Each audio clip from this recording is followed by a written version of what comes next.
Allez, encore une bonne cuvée pour juillet. Et si vous entendez des petits papotements, sifflements, soufflements, c'est Julia qui est à côté de moi et qui ne veut pas me lâcher.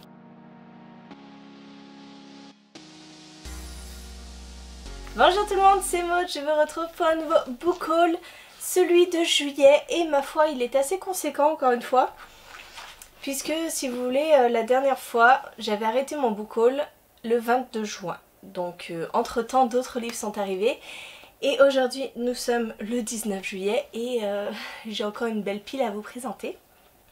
Donc on va commencer tout de suite. Comme d'habitude on commence avec les services presse.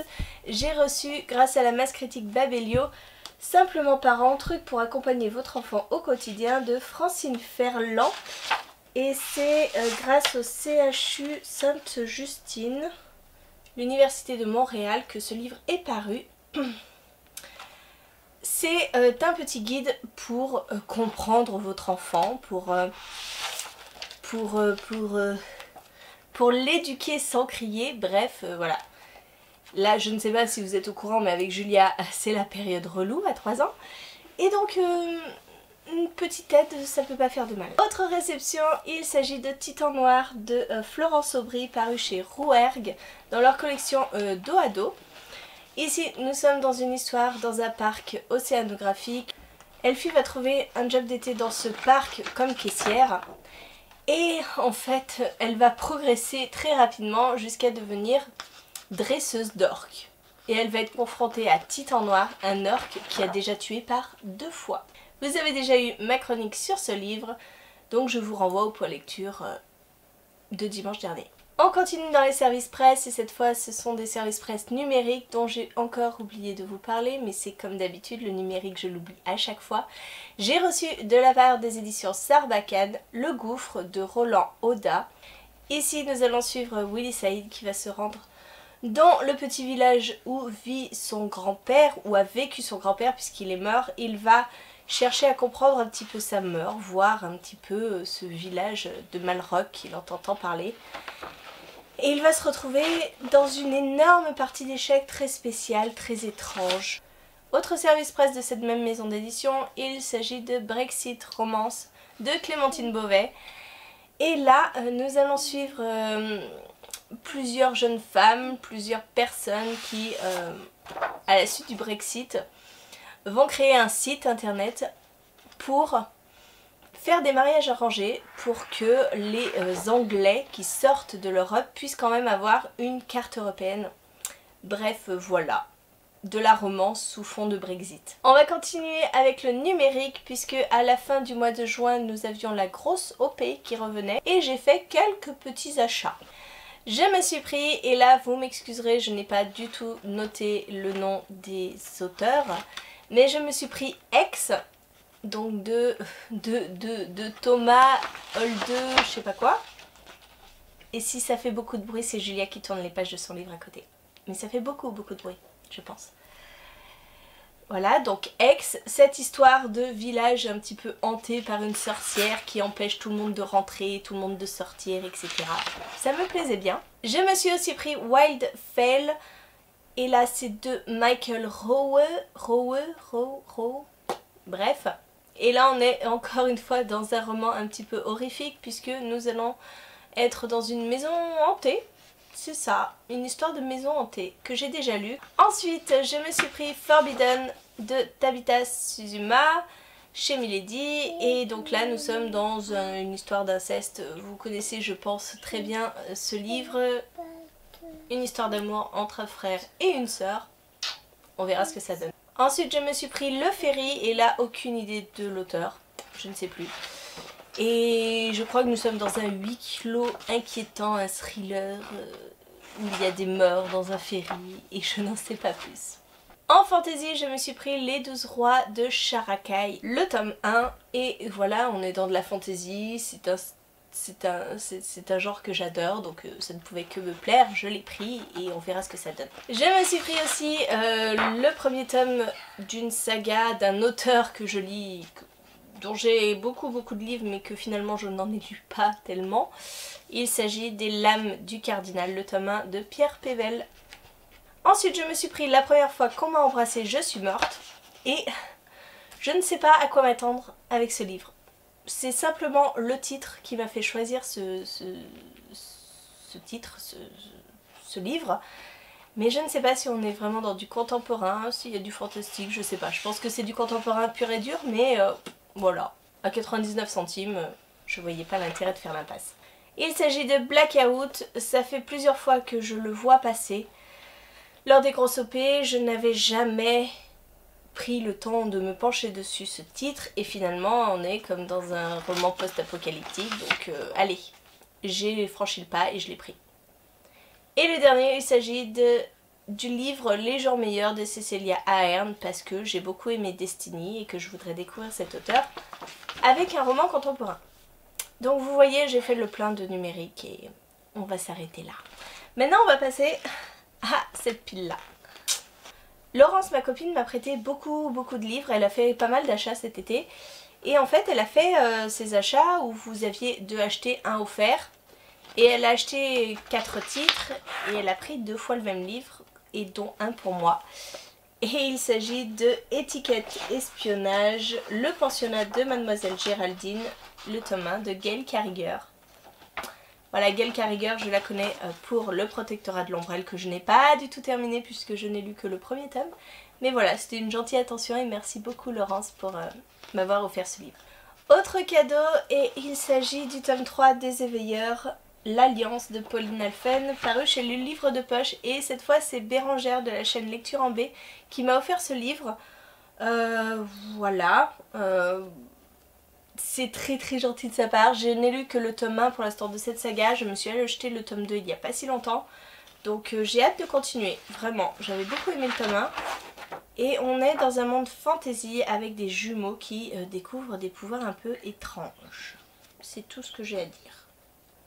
C'est beaucoup plus compliqué que ça cette histoire, mais voilà. Et dans son envoi, elle savait que je recherchais Le Noir et ma couleur, le tome 2, La menace de Olivier Gay aux éditions Rajo, dans les anciennes collections. Voilà, parce que cette saga est rééditée, les nouvelles couvertures sont magnifiques, mais moi j'avais le premier tome dans cette collection, donc je voulais le second tome. Et comme elle s'est acheté les autres tomes dans la nouvelle collection, elle m'a proposé de me le donner. Donc un grand merci encore Bérangère, tu es trop gentille. J'adore. En plus il est neuf, hein. Je pense que tu l'as jamais lu, il est nickel, il est neuf de chez neuf. Et donc ici nous allons suivre Alexandre et Manon. Et Alexandre c'est le bad boy du lycée, Manon c'est la fille intello banale, mais pas si banale que ça, puisque on apprend très rapidement qu'elle est une sorcière des couleurs. Et ça va les mettre dans pas mal d'embrouilles. On va passer à mes achats neufs. J'ai acheté Ambre de Maxime Chatham, donc c'est un tome 0 de la saga Autre Monde. Chez le Livre de Poche, il est tout court, c'est si vous voulez un préquel de Autre Monde avec le personnage de Ambre. On nous présente son passé, on voit ce qui s'est passé bien avant la fameuse tempête qui a détruit le monde. Et j'étais hyper contente de lire ce livre parce que je l'ai dévoré, je l'ai bouffé, je l'ai adoré. Et j'adore Autre Monde, voilà c'est tout. Vous l'avez déjà vu en lecture, mais je me suis pris Les Sœurs Carmine, le tome 1, Le complot des corbeaux de Ariel Holtz, paru chez Nemos dans leur collection Naos. Et voilà, je pense que ce livre n'est plus à présenter puisque nous suivons la famille Carmine. Et plus particulièrement dans ce tome-ci, Mériver, qui va se retrouver mêlée à un complot en volant un objet qu'elle n'aurait pas dû avoir en sa possession. Je me suis jetée sur le tome 2 de Arena 13, La Proie de Joseph Delaney, paru chez Le Livre de Poche toujours.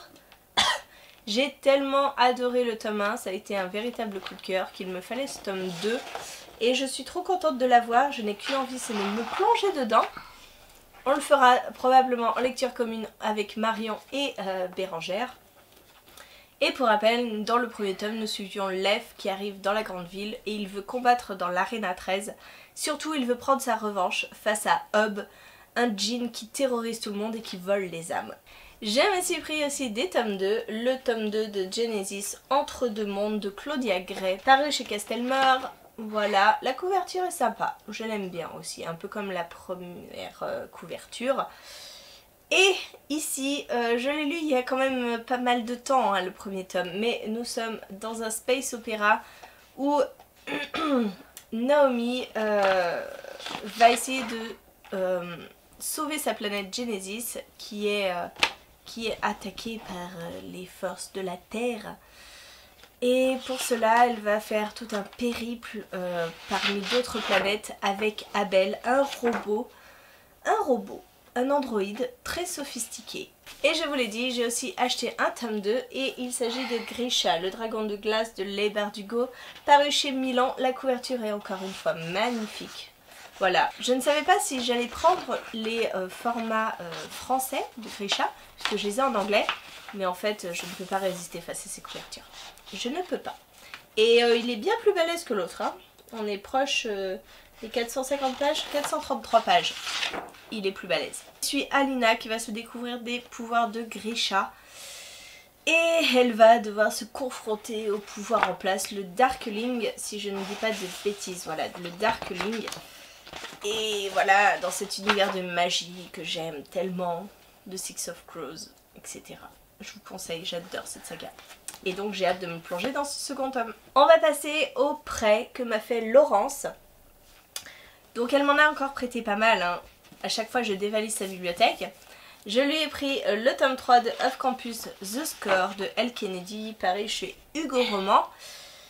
On se lit cette saga en lecture commune avec Carole. Donc Carole, si tu passes par là, voilà, j'ai le tome 3. On va pouvoir se caser une date. On suit des joueurs de hockey. Le premier tome avait été génial. Le second tome était plus classique, donc j'ai été moins emballée. On verra bien ce que donne ce troisième tome. Cette fois-ci, on est avec le personnage de Dean. Voilà. Elle m'a aussi prêté une auteure que j'ai déjà lue dans la même édition, avec les éditions Plume Blanche.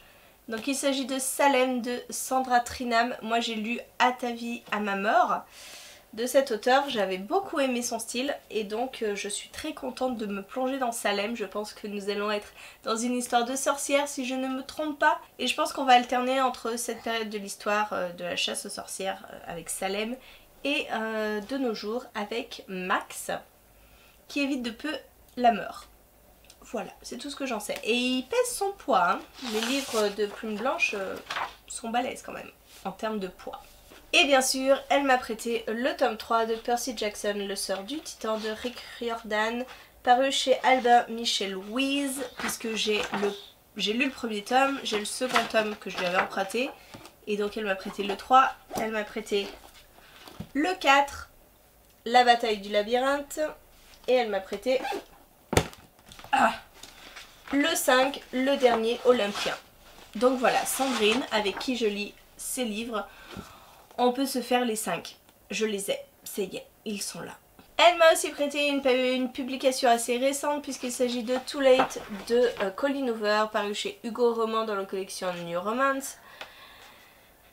C'est un Colleen Hoover que je n'ai pas encore lu, c'est le dernier paru. Il me semble que cette histoire a été écrite sur Wattpad et qu'elle n'a pas été retouchée, donc ça me fait un petit peu peur. Je crois qu'elle est bien plus sombre que les autres histoires de Colleen Hoover.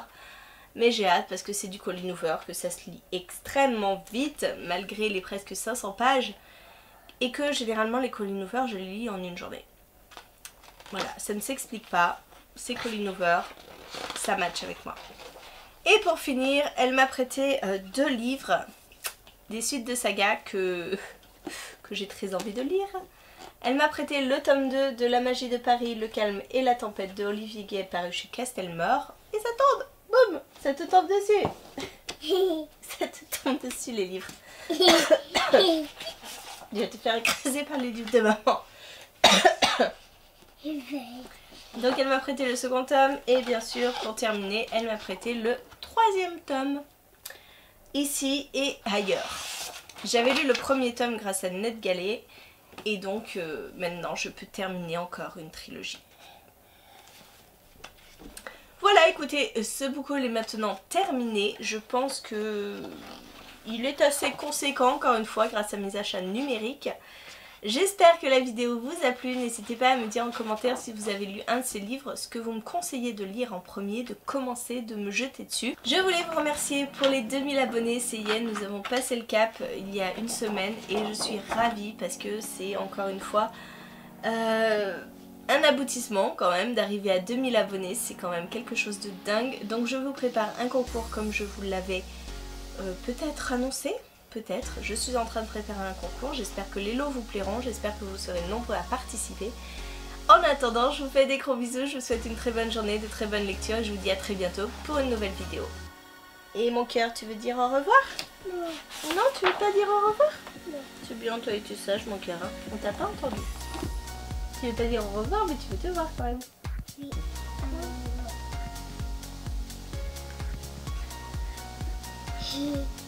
Au revoir. Allez, on va ranger tous les livres maintenant.